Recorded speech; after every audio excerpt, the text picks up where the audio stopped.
હું દેશ માટે જઈ રહ્યો છું અને મને તારી રડતી આંખો જરાય પસંદ નથી. દર વખતે જતી વખતે કહું છું ને, એ જ આજે પણ કહીશ. મને તારી છેલ્લી યાદ એવી જોઈએ જે મને ત્યાં સુખ આપે.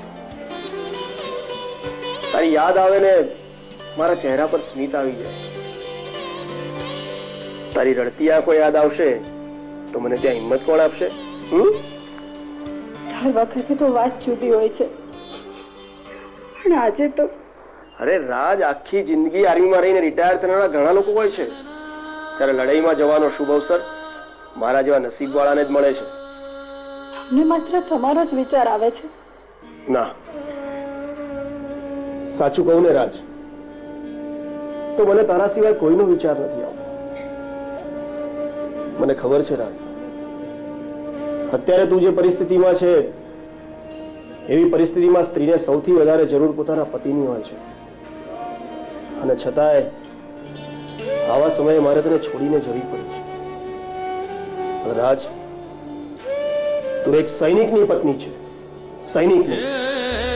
તારે હિંમત તો રાખવી જ પડશે. હિંમત તો રાખીશ, પણ રાજ, તારી આંખમાં આંસુ જોઈને મારા પગ નહીં ઉપડે. મારી હિંમત તૂટી જશે. અરે તું જરા વિચાર તો કર.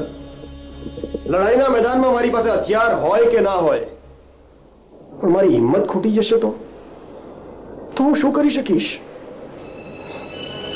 લડવાને બદલે મને હિંમત આપ અને દરરોજ ભગવાનને પ્રાર્થના કર કે લડાઈના મેદાનમાં મને પરાક્રમ કરીને દેખાડવાની તક મળે.